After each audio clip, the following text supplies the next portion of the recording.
Hello Brian, আসসালামু আলাইকুম। HSC 25 কালকে সেই সব থেকে বড় অপেক্ষণীয় দিনের অবসান হতে যাবে, অর্থাৎ কালকে তোমাদের রেজাল্ট। তো এই রেজাল্ট দিবে, অনেকের অনেক রকম হবে। আমি আজকে যে কথাগুলো বলতে আসছি সেটা খুবই রাফ আলোচনা হয়তোবা বা বর্তমান যে অবস্থা, দেশের অবস্থা বলো, আমাদের সোসাইটির যে অবস্থা, সেই অনুসারে এই আলোচনাগুলো খুবই মনে হবে যে আমি যা বলতেছে এটা কি বলতেছে, অ্যাকচুয়ালি কতটুকু কেমন। বাট আমি যেটা বলবো একদম মন থেকে এবং সত্যগুলোই বলবো। আশা করি তোমাদের উপকারে আসবে, তোমরা শুনে রাখো। শুধু তোমাদের না, যদি কোনো গার্ডিয়ান আমার ভিডিওটা দেখে, আশা করি যে তাদেরও হয়তো বা আমার কথাগুলো একটু হইলেও মাথায় ঢুকবে। ওকে, তো আমার কথার উদ্দেশ্য যাদের নিয়ে বা যাদেরকে উদ্দেশ্য করে আমি কথাগুলো বলতেছি, তারা হচ্ছে যারা পরীক্ষা ভালো দিছো, রেজাল্টের টেনশনে আসো, পরীক্ষা ভালো দাওনি কিন্তু পরীক্ষার পরে বুঝতে পারছো যে আসলে তোমার আরও একটু এফোর্ট দেওয়া উচিত ছিল, বা পরীক্ষাগুলো নিয়ে সিরিয়াস হওয়া উচিত ছিল, মানে যেটা আর কি নিজে রিয়েলাইজেশন করতে পারতেছো যে আসলে তোমার উচিত ছিল যে পরীক্ষাটা ভালোভাবে দেওয়া। আর 3 নাম্বার, যারা পরীক্ষা ভালো দাওনি কিন্তু কোনো না কোনো চাপে, প্রেশারে বাসায় বলতে হয়েছে যে তুমি পরীক্ষা ভালো দিছো বা রেজাল্টটা ভালো হবে, কিন্তু তুমি জানো যে তোমার পরীক্ষা ভালো হয়নি। তো এই 3 ক্যাটাগরির মধ্যে মোটামুটি আমি কথা বলবো।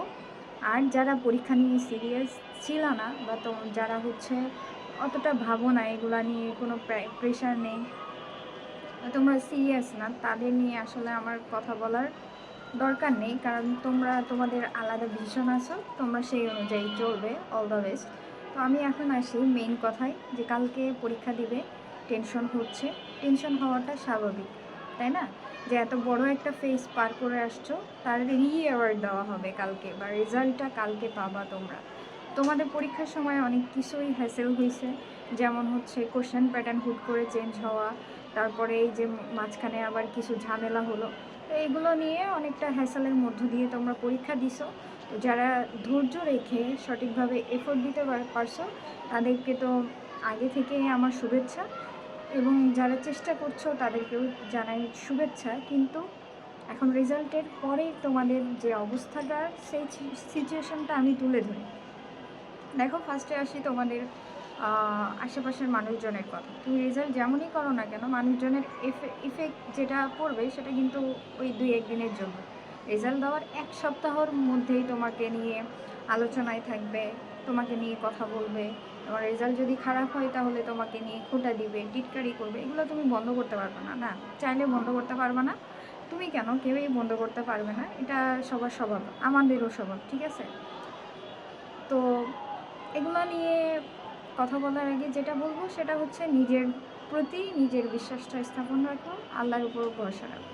দেখো, প্রথমত তোমরা যারা ভালো পরীক্ষা দিছো এবং তোমরা শিওর যে তোমাদের ভালো রেজাল্ট আসবে, তাদেরকে তো আগের থেকেই শুভেচ্ছা। এবং যারা পরীক্ষা ভালো দিছো কিন্তু শিওর না যে রেজাল্ট কেমন আসবে, অর্থাৎ টেনশন করতেছো, ওভার থিঙ্ক করে লাভ নাই। যারা খারাপ করবা তাদের উদ্দেশ্যে যে কথাগুলো বলবো, যে দেখো, এই একটা রেজাল্ট, যারা খারাপ করবা তাদের উদ্দেশ্য না, সবার উদ্দেশ্যে, এই যে একটা রেজাল্ট, এইচএসসির রেজাল্টটা তোমরা যারা ভালো করবা, তো এটা ভালো করা মানেই কিন্তু সামনে তোমার ফিউচার একদম গোল্ডেন হয়ে যাবে, তেমন না। ওকে, যারা খারাপ করবা তোমাদের ক্ষেত্রেও সেম। তোমরা এটা খারাপ করতেছো তার মানে তোমাদের ফিউচার ধ্বংস হয়ে গেছে, ব্যাপারটা এমন না। ওকে, যারা মিডিল পর্যায়ে আছো, মাঝামাঝি, বুঝতে পারতেছো না রেজাল্ট কেমন আসবে, অতিরিক্ত টেনশন হচ্ছে, তোমাদের উদ্দেশ্যে দুটোই কথা, যে তোমার রেজাল্ট যদি ভালো হয় তাহলে তোমার ফিউচার গোল্ডেন হচ্ছে না, আর যদি তোমার খারাপ হয় ধ্বংস হচ্ছে না। তাহলে তোমার ফিউচারে ডিপেন্ড করছে কিসের উপর? তোমার ফিউচার ডিপেন্ড করছে তুমি এরপর থেকে যে কাজগুলো করবা, যে স্টেপগুলো নিবা, তার উপর। এখন আমি আসি যে তোমার রেজাল্ট বাই এনি চান্স যদি আশা অনুরূপ না হয়, তখন তুমি কী করবা? কিছুই করা লাগবে না, বিলিভ মি, তুমি জাস্ট রেজাল্টটা দেখবা। যদি আশানুরূপ আসে আলহামদুলিল্লাহ, না আসলেও আলহামদুলিল্লাহ। এরপর কী করবা? অনেক বেশি ওভারথিঙ্ক হবে। আশেপাশের লোকজন, ইভেন ফ্যামিলি থেকেও হয়তো বা বকাবকি করতে পারে, তো তুমি একটু শুনবা, সমস্যা কী? এখন আমার আমার কথাগুলো আমি যতটা ইজিলি বলতেছি, সিচুয়েশান এতটা সহজ হবে না যদি রেজাল্ট খারাপ হয়। তাহলে কেমন হবে সিচুয়েশান সেটাও একটু ধারণা দিই। ধরো যে তুমি রেজাল্ট দেখলা, ফার্স্টেই তোমার নিজের উপর যে বিশ্বাসটা আছে, মনে করো যাই হোক না কেন, যে তুমি চেষ্টা করছো বা করতেছো, সামনে অ্যাডমিশনের জন্য প্রিপারেশন নিচ্ছ, এই বিশ্বাসটা একদম যদি রেজাল্টে তোমার আশানুরূপ না হয়, মনে হবে যে আমার সব শেষ, সব ধ্বংস, আমি শেষ। বুঝতে পারছো? তো ওই মুহূর্তে তোমার রেজাল্ট খারাপ হওয়ার পরে তোমার নিজের উপর যে কনফিডেন্টটা তোমার আছে, সেটা আমি বললেও যে যাই বলুক না কেন সেটা লো হবেই, সেটা লেভেল একদম নিচে নেমে যাবে, এটা 100%। বাট ওই মুহূর্তে তুমি কি করবা? তোমার মাথায় অনেক চিন্তা আসবে যে তোমার এখন কি করা উচিত। তোমার কুইট করা উচিত, তোমার হচ্ছে জীবন শেষ করে দেওয়া উচিত, হ্যাঁ এই টেনশন আসে। তারপরে হচ্ছে তোমার কি বাসা থেকে বের হয়ে যাওয়া উচিত, নাকি হ্যান ত্যান, তোমার অনেক কিছু ফিল হবে যে বাবা মায়ের ভালো সন্তান না, হ্যাঁ আমি কিছু করতে পারলাম না, কারোর জন্য করতে পারলাম না, যোগ্য সন্তান না, যোগ্য অমুক না, যোগ্য তমুক না। বুঝতে পারছো? বাট আমার যে উপদেশটা থাকবে, রেজাল্ট যেটা হোক না কেন আল্লাহর উপর ভরসা রাখবা, সৃষ্টিকর্তার উপর ভরসা রাখবা। এই রেজাল্টটা হচ্ছে তোমাদের একটা অ্যাওয়ার্ড এবং অলসো লেসন। যারা ভালো রেজাল্ট করবা তোমাদের জন্য অ্যাওয়ার্ড, যারা খারাপ রেজাল্ট করবা তোমাদের জন্য এটা একটা লেসন থাকলো, যে এর পরবর্তীতে তোমাকে ভালো রেজাল্ট করতে হলে আরও একটু এফোর্ট দিতে হবে, কোথায় ভুল সেগুলো থেকে শিক্ষা নিতে হবে।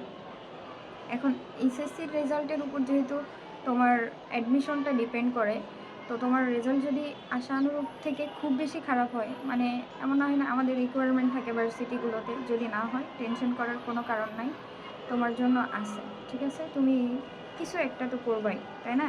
তুমি তো একটা মানুষ, আল্লাহর প্রদত্ত শ্রেষ্ঠ একজন প্রাণীর একজন, তো তুমি তো এখানেই তোমার শেষ হতে পারে না, তাই না? একটা ভার্সিটি কারোর লাইফ নির্ধারণ করতেও পারে না, রাইট? তো আমি এখন এগুলো কেন বলতেছি, কারণ I know what you will feel, এবং আশেপাশের মানুষ তোমাকে এগুলোই ফিল করাবে, ইভেন তোমার ফ্রেন্ডও। ধরো যে তুমি ভালো রেজাল্ট করলা, এখন তোমার ভিশন থেকে বা তোমার সাইড থেকে তোমার যে ফ্রেন্ডটা খারাপ রেজাল্ট করছে, তুমি ভাববা যে ও খারাপ রেজাল্ট করছে, ও হয়তো বা ভালো স্টুডেন্ট না, ও এখানেই শেষ। আবার যে খারাপ রেজাল্ট করলা, সে ভাববা যে ও ভালো রেজাল্ট করছে, ও না জানি কি না কি করে ফেলছে, তাই না? কিন্তু দেখো একটা কথা, আমরা কিন্তু ডিপেন্ড করতে পারি না বা আমরা ধারণাও করতে পারি না, জাজ করার অধিকারটুকু আমার নেই যে কে খারাপ করলো সে কোথায় যাবে, যে ভালো করলো সে কোথায় যাবে, কারণ রিজিকটা সম্পূর্ণ আল্লাহর হাতে, তাই না? তুমি পড়াশোনা বলো, তুমি ভালো চাকরি বলো, ভালো ক্যারিয়ার বলো, এগুলো তো রিজিকের মধ্যেই, তাই না? তো রিজিকটা সম্পূর্ণ আল্লাহর হাতে। ভালো রেজাল্ট করছি মানে যে আমার ফিউচারে গিয়ে ভালো কিছু হবে এমন কিন্তু না, ঠিক আছে? এটা ডিপেন্ড করবে আমার কর্মের উপর, আমি যেদিকে যাব, আমি পরবর্তীতে আমি ভুল কোনো পথ অবলম্বন করতে পারি, আমি ভুল পথে চলে যেতে পারি, রাইট? আবার যদি আমি সঠিক পথে যাই, হ্যাঁ আমি আমার রিজিকের যে সঠিক পথের জন্য যেটা ছিল সেটা আমি পাবো। তুমি যদি খারাপ পথেও যাও, তোমার রিজিকের জন্য যতটুকু বরাদ্দ ছিল আর্থিক, তুমি ততটুকুই পাবা, ভালো পথে গেলেও ততটুকু। কিন্তু এই তাকদীর জিনিসটা কি, আমরা যেটা চুজ করব সেটাই তো, রাইট? আমাদের কাছে অনেক ওয়ে আছে, আমাদের বিবেক বুদ্ধি দিছে আল্লাহ তাআলা, তো এটাই। আর যদি তুমি খারাপ রেজাল্ট করো, তার মানে এমন না তোমার সব ধ্বংস, রাইট? তুমি যদি পরবর্তীতে নিজের স্পার্কটা কাজে লাগাও, তোমার মধ্যে যে আত্মবিশ্বাসটা আছে সেটাকে উজ্জ্বল করে তুলো, তাহলে তুমি নিশ্চয়ই ভালো কিছু করবা, তাই তো? তো এটাই হচ্ছে মেইন কথা, যে রেজাল্ট যেমনই হোক না কেন, হুট করে কালকেই কোনো ডিসিশন নিও না, সেটা ভালো হোক আর খারাপ হোক, ঠিক আছে? সোসাইটি অনেক কিছুই বলবে, সবাই অনেক কিছু বলবে, প্যারেন্টস অনেক কিছু বলবে, ফ্রেন্ডরা, বন্ধুবান্ধব, শিক্ষকরাও অনেক কিছু বলবে, এই কারোর মুখ তুমি বন্ধ করতে পারবে না। বাট দিন শেষে কেউ তোমার কোনো কাজে আসবে না, তুমি তাদের কোনো কাজে আসবে না, তুমি, ঠিক আছে? কিন্তু এই যে মানুষের কথা বলার মুখটা, এটা কিন্তু তুমি বন্ধ করতে পারবে না চাইলেও। সো এটা নিয়ে ভেবেও লাভ নাই, ঠিক আছে? তাহলে তুমি কি করবা? তোমার সাথে যদি নিতান্তই কেউ সাপোর্ট না করে, তাহলে তুমি নিজের সাথে থাকো, ঠিক আছে? নিজের সাথে থাকো, নিজেকে টাইম দাও, আর রেজাল্ট দেওয়ার সাথে সাথে হুট করে কেউ কোনো ডিসিশন নিও না, ঠিক আছে? বিশেষ করে যারা খারাপ রেজাল্ট করবা, তোমার কান্না আসছে, কাঁদো, কিন্তু কোনো ডিসিশন বা কোনো থিং মাথার মধ্যে কোনো মানে অনেক কিছু আসবে সাইড থেকে যে এটা কর, ওটা কর, সেটা কর, না দরকার নাই। তুমি জাস্ট কিছু করো না, জোর করে হলেও নিজেকে ঘরবন্দি করে রাখো, ঠিক আছে? ওকে, বা যেভাবে পারো নিজের এনজয়মেন্ট মোমেন্টগুলো তোমরা জানো যে আমরা নিজেকে কিভাবে ভালো রাখতে পারি সেইভাবে জানা আছে, কিন্তু সেভাবে থাকো, ঠিক আছে? সো কোনো ডিসিশন নেওয়ার দরকার নেই। এটাই হচ্ছে আমার আজকের মেসেজ ছিল হুট করে। আর যারা ভালো রেজাল্ট করবা তাদেরকে অগ্রিম শুভেচ্ছা, যারা রেজাল্ট আশা অনুরূপ হবে না তাদেরকেও জানাই শুভেচ্ছা, কারণ এই এইচএসসি রেজাল্ট তোমার জীবন না, এটা জাস্ট একটা ফলাফল, জাস্ট একটা অ্যাওয়ার্ড, যেটা তুমি পরীক্ষা দিয়ে আসছো তার অ্যাওয়ার্ড। ওকে, তোমার জীবন নির্ধারণ করবে, তোমার পরবর্তী ক্যারিয়ার নির্ধারণ করবে তোমার উপর, তোমার চুজ করা পথের উপর, তোমার বাছাইকৃত সঠিক রাস্তার উপর তোমার জীবনটা নির্ধারণ করবে, এটা সব সময়। তো ধৈর্য রাখো, আল্লাহর উপর ভরসা রাখো, নিজের উপর আত্মবিশ্বাস রাখো। আর যদি কারো কোনো সমস্যা হয়, অবশ্যই যদি আমাদেরকে সাপোর্ট করে থাকো তাহলে তো আমরা তোমার পাশে আসি, আমাদের ভিডিওগুলো দেখে থাকো, আসি। আর আমাদের ফেসবুক পেজে তোমরা যদি কথা বলতে চাও তাহলে আমাদের ইনবক্সে এসে মেসেজ দিও, হতাশার কোনো কারণ নেই, আমরা আসি।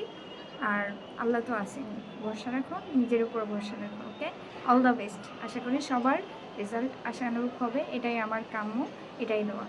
আসসালামু আলাইকুম।